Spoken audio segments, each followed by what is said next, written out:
Wow, wow, wow. What a freaking day of football and weather. Welcome to Sharp or Square, presented by Hard Rock Bet. We are part of the Volume Podcast Network. This is the betting show that makes the squares sharper, makes the wise guys pay attention. I am Chad Millman. I'm joined, as always, by my co-host, my BFF, my compadre, my companion, professional bettor, Simon Hunter. Hello, Simon. Chad, how we doing, brother? Dude, what a freaking day. Snow was the story of the day. Snow was the story of the day for you. Snow was the story of the day for me.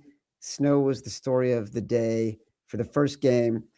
Simon, it was snowing so much here that we had to shovel a little path for our dog to go outside because otherwise she would be beneath the level of the snow.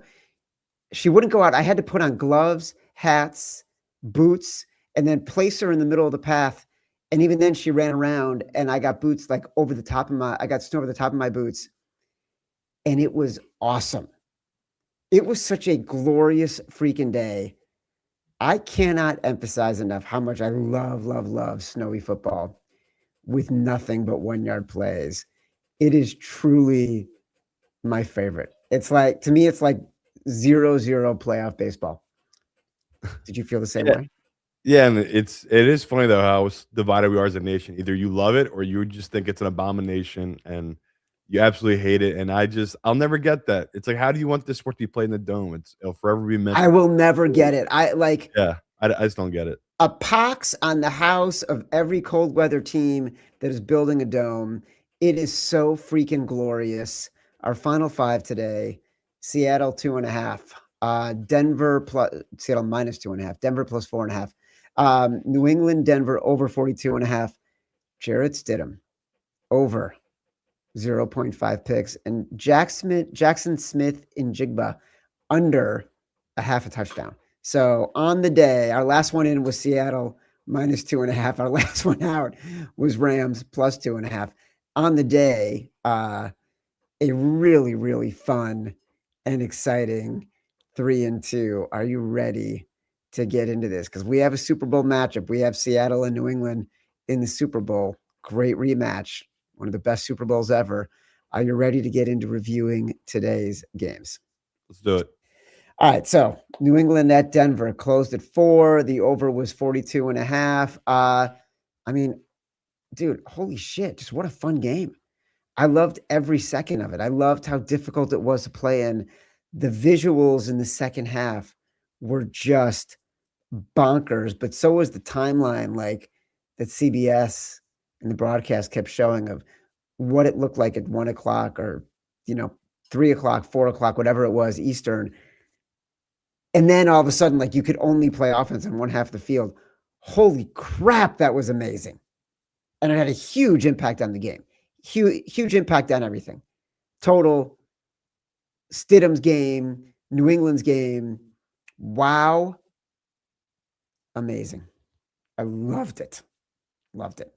Yeah, so many places to start with this game. I guess I can start for the heartbroken Denver fans. I mean, how do you not be heartbroken after a game It's like tough. that where you should have stole that a million different ways. You had the dream game defensively. Totally outplayed them in the first half. And yeah, Tony Romo loves a dead horse. I mean, he might have mentioned that field goal Yeah.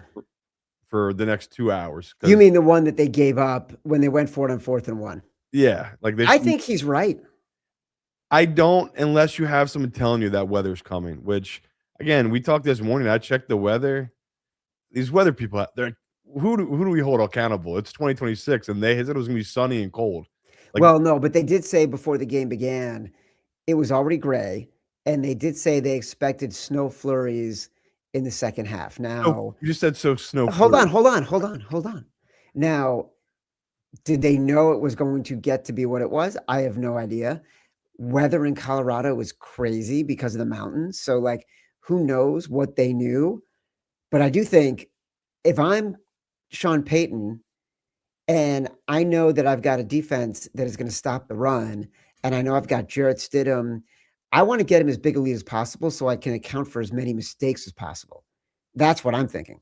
So give me the 10 points, especially when your defense is so freaking good. I thought it was a terrible, terrible call by Sean Payton.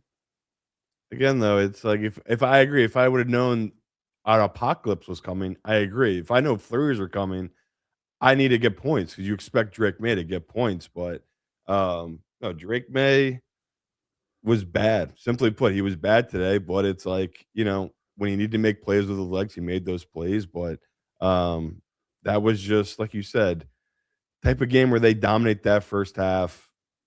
Stidham makes a stupid turnover and, change the entire game, right? That's 7 points. They had done nothing up to that point. I think they had like 40 or 50 yards total, New England. It's the only way they got close to the red zone.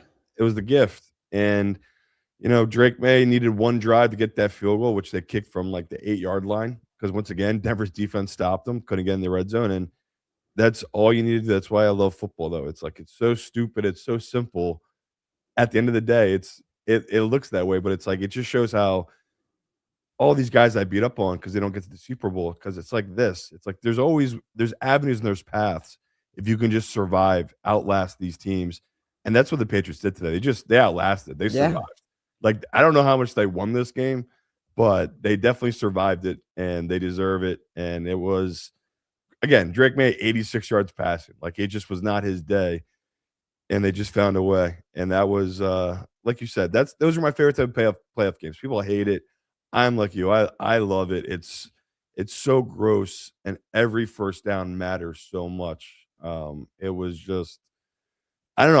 I always thought we were gonna get there. I really did. I thought Denver was gonna break one eventually. We'll So get did that I. touchdown. They'll win this game. And tons of credit to the Patriots and Vrabel and that defense. They really showed up and they were just stout the entire game. So yeah, the weather obviously was a huge factor. Both quarterbacks struggled in the second half, but yeah, at the end of the day, it came down to coaching, right?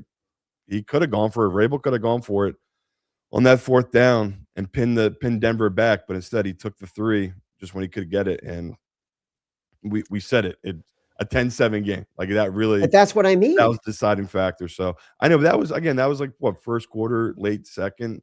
Like at the time, it felt like Denver was in a groove where it was like if they get 14 here, it feels like they can really just end this Patriots team. And I get where he's coming from, but yeah, hindsight's 2020. I wish you kicked the three, but yeah, if you're a Denver fan, I'd be sick. If you're a Patriots fan, we all hate you. You guys are the worst. Congratulations, you're back again to the Super Bowl. You go and well, obviously we spend the next 2 weeks blowing smoke up your guys' ass or just totally shitting on you. Either way, who cares if you're a Patriots fan? Like you guys, this is the dream. This is probably the first time you felt this way since that Brady versus the Rams Super Bowl run of after the Tuck rule. Like it just all the little miracles went your guys' way, Right.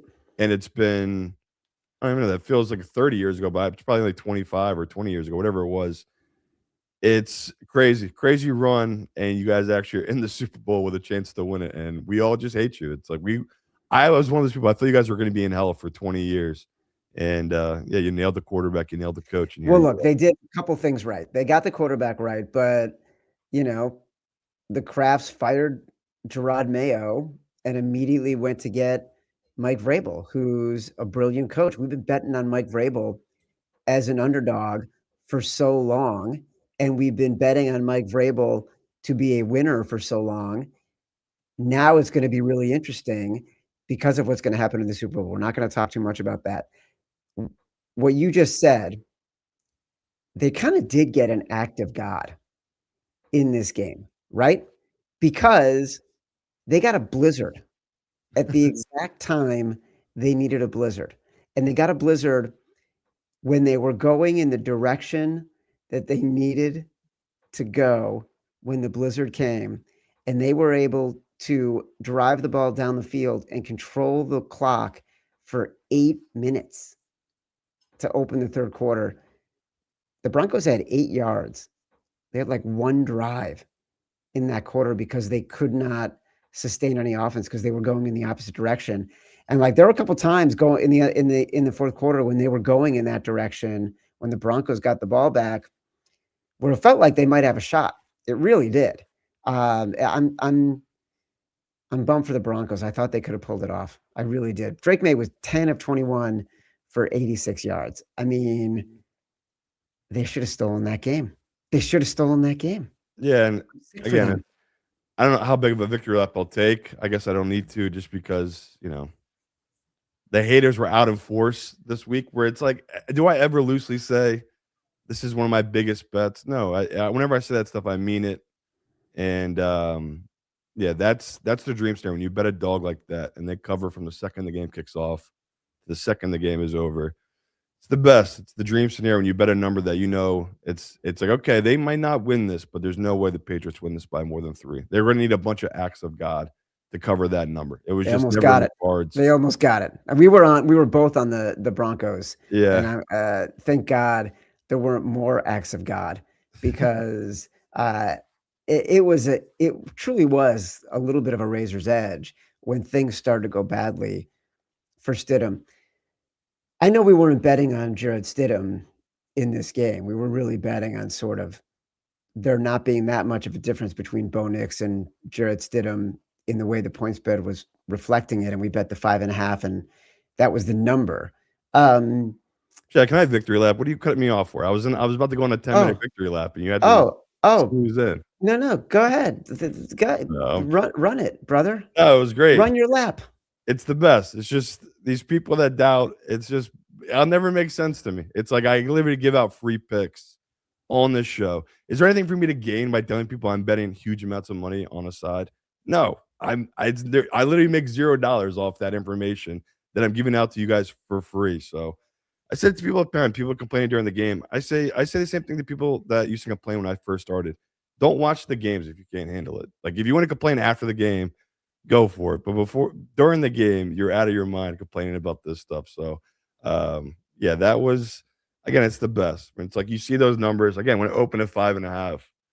I literally couldn't believe it. It was one of the worst books, one of the worst numbers the books have hung all year. So I'm so happy it came through. And people that believed in it, they bet it. It's a fun win, and you know, it's a rare opportunity. We talk all the time. It's that stat Evan gave out since 1950 now. These home dogs, 4 points or more, 10-0 since 1950 against the spread. 10-0 against the spread. So something to always keep in mind for the future going forward. It's just a great spot to play these ugly dogs. We had 3 bets on this game. We had the Broncos plus 4.5 in the contest, over 42.5, which it started off strong, but then it was kind of a dead bet by halftime, and then it was a really dead bet when we got into the second half. And we had Jarrett Stidham to throw an interception. I did get an email if people had Stidham to throw the interception and they checked their records and it was showing as not having won, the provider for the contest is aware. They're working on it. I don't know if they've fixed it yet or not, but I appreciate folks who emailed me to let me know. In the first half, he almost threw that interception on that 4th and 1. And it would have Yeah. been nice. Like we would have sort of gotten out of it and been like, oh my God, we already got like 2 wins under our belt. And then his last throw of the game, he throws that pick. That, by the way, Simon, was his 31st pass of the game. His total for pass attempts opened at 31.5. Mm. He would have hit 32 if that backwards pass, which I guess is not really a pass because it's a fumble and it's a lateral, would have been counted as a forward pass instead of a fumble. So that play, I'm pretty sure, is what cost him that extra completion for anyone who was on the over 31.5, which I had talked about. So The Russian QB props came through, and Drake Maye had his over, and yes, Stidham had his over. His rushing total was 15. They get 23. yeah, Drake Maye crushed his. He had almost as many rushing yards as he had passing yards. That saved the game. Like he literally could not do anything but his legs every time he needed a big play. Again, Tony Romo, they got to put JJ Watt in the main. They got to make JJ Watt CBS's number 1. It's time. The Tony Romo experiment. It's run its course. He said there's no one better in the league running the ball up the middle than Drake Maye, as if that's even something quantifiable. It's like, okay, he's better than Josh Allen running the ball up the middle when the pocket breaks down. What are we doing, Tony? I love Stidham. I was like having fun with it. When he had that first drive touchdown, I go, my God, Tony Romo is going to say how this guy reminds him a lot of Patrick Mahomes at some point, isn't it? Ah! I was just waiting for it, but luckily he turned back into a pumpkin for us, so we didn't have to hear that for three I quarters. do wonder with Jarrett Stidham, he was not Nick Foles. He didn't sort of pull off the miraculous backup You saw the QB arm talent though. run. Right. Well, that's what I wonder. Like, if Yeah, you're someone who's analyzing football, I don't think you can learn anything from that second half. It was chaos and a snowstorm, and his performance cannot be sort of judged based on that second half. But in that first half, are you looking at and thinking, that's a guy, if he ever becomes a free agent, I want to build my team around? Or is he destined to be good enough to be a backup and hopefully come in and get you a win or two the way Mac Jones did, or the way that who else did it this year? Or the way that Davis Mills did for the Texans. Like, is that his lot? Did he miss his chance here? yeah, maybe he missed his chance in another life, but no, I never thought he was going to play himself into be a starter just because he's 29. I mean, 30 years old. No, he's in the perfect role for what he is. He's a good backup to have. He's the type of guy that if Bo went down for 2 weeks in the middle of the season, I think he could win them a game. Yeah, Yeah, with that defense, right?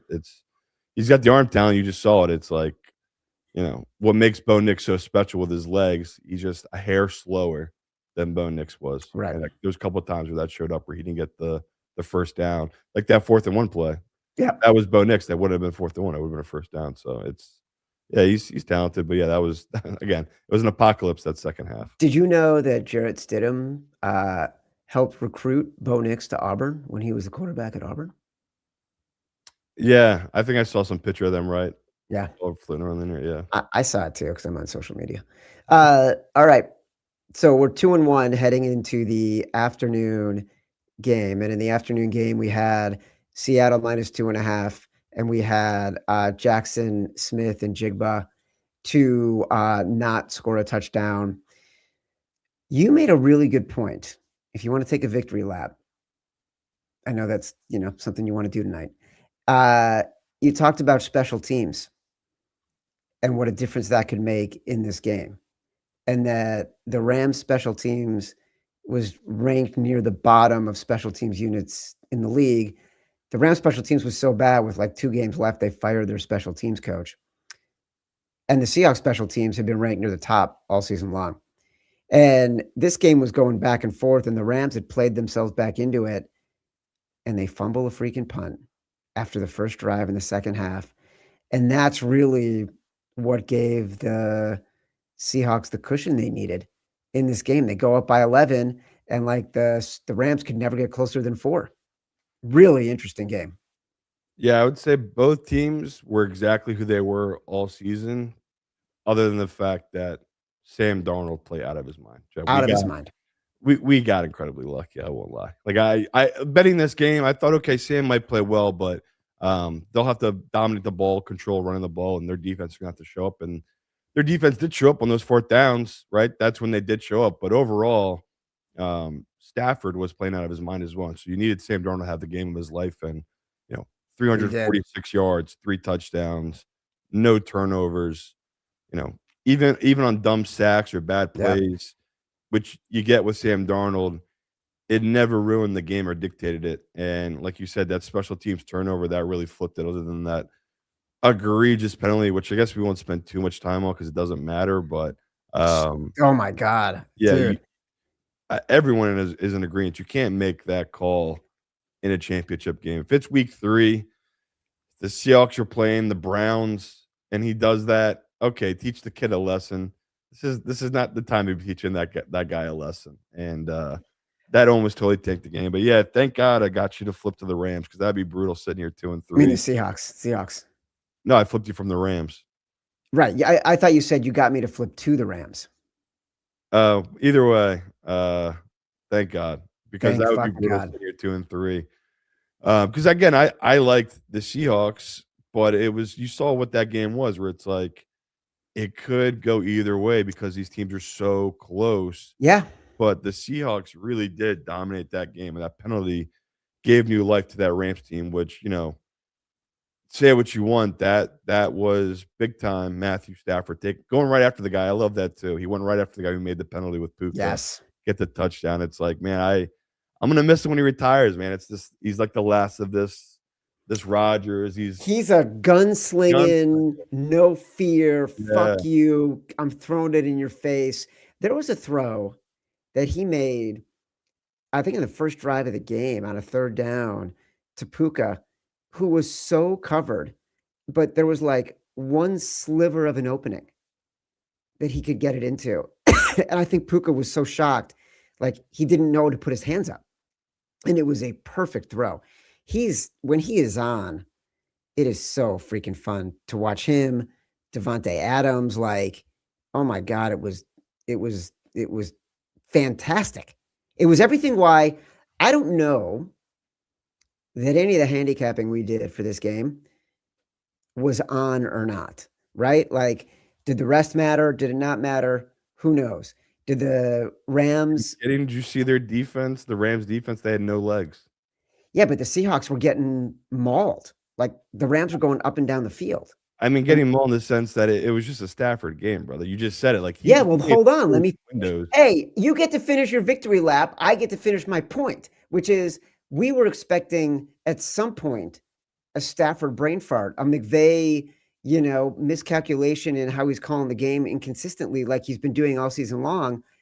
And they were just on fire. Like everything we thought might be impactful wasn't really what was impactful in this game. It was that special teams play and really the play in which Jackson, Smith, and Jigba scored at the end of the first half, and Darnold had that brilliant drive with like 53 seconds left. I mean, it was a great game. Great game.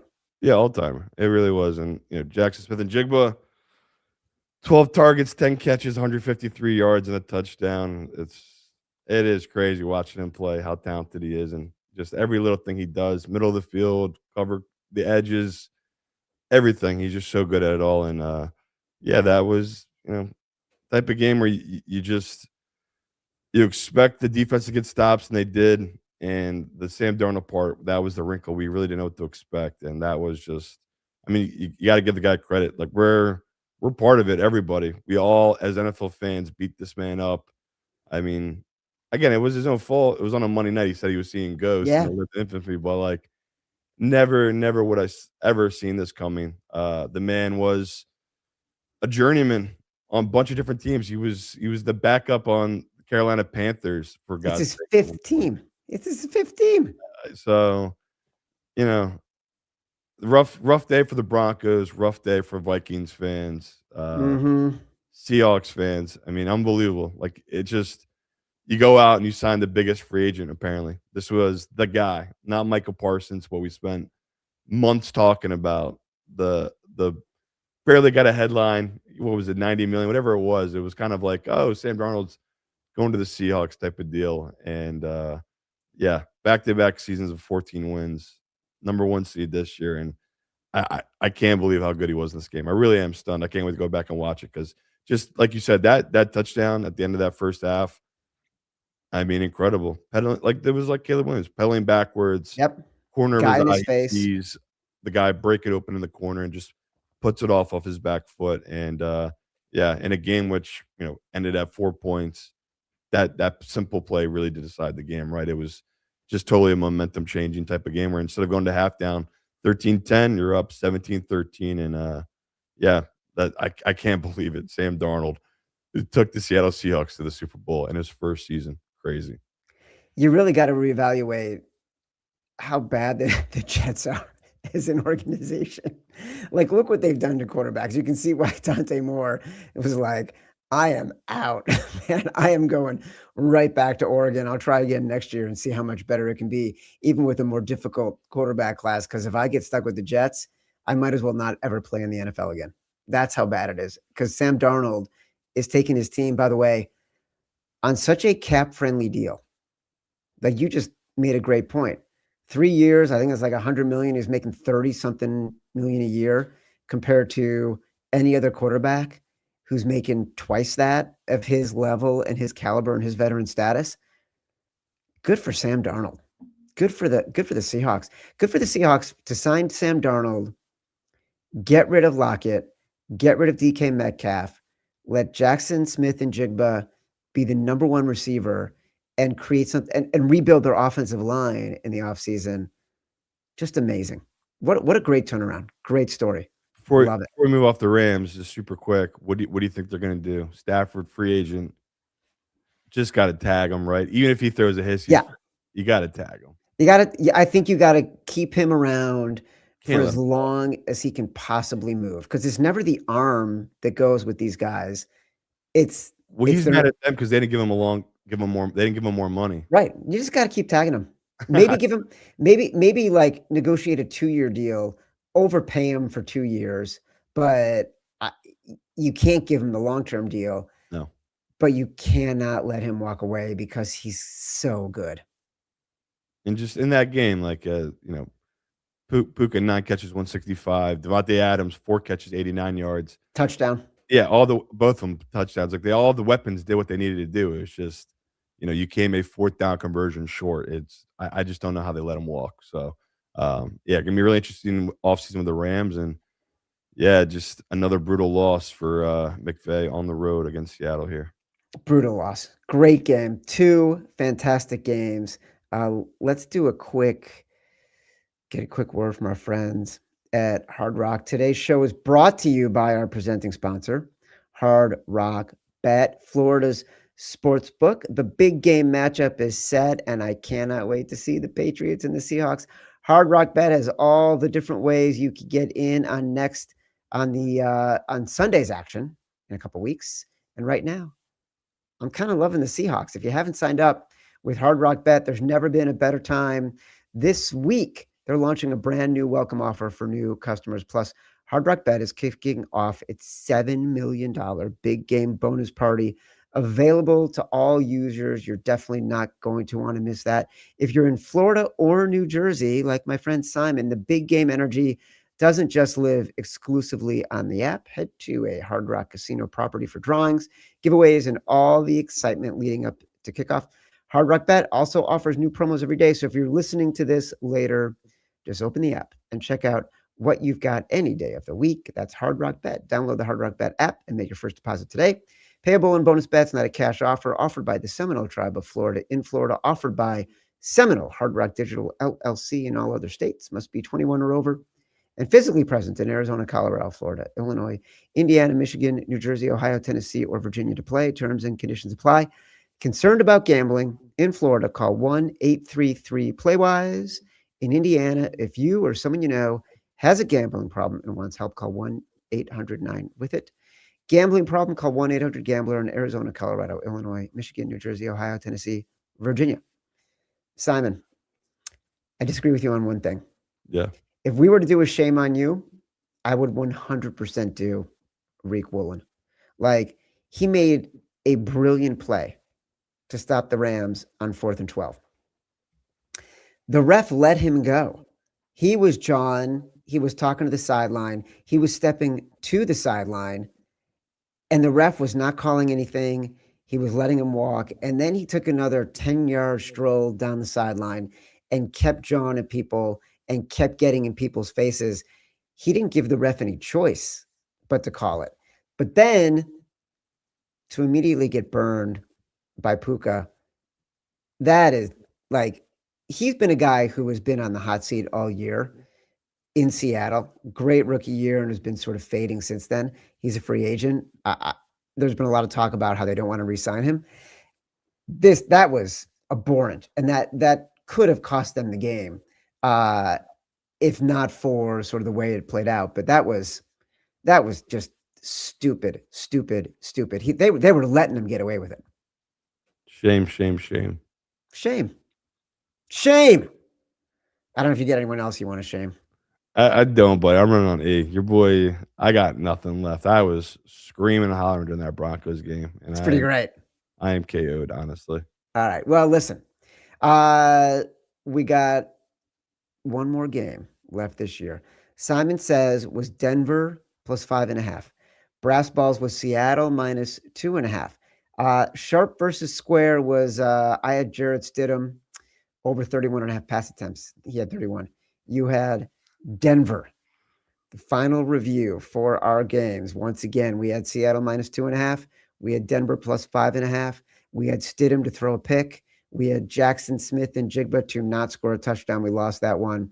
We had the over in the Snowpocalypse game, which we also lost. This has been Sharper Square, presented by Hard Rock Bet, part of the Volume Podcast Network. We will be back with our next Sharper Square on Tuesday to start our Super Bowl previews between the Patriots and the Seahawks.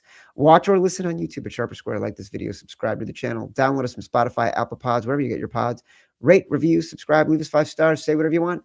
Feedback is a gift. Until next time, love you. Now, the two conference champs must survive a harrowing bye week that no one enjoys. Bye weeks. Bronco Nagurski didn't get no bye weeks. And now he's dead. Well, maybe they were a good thing.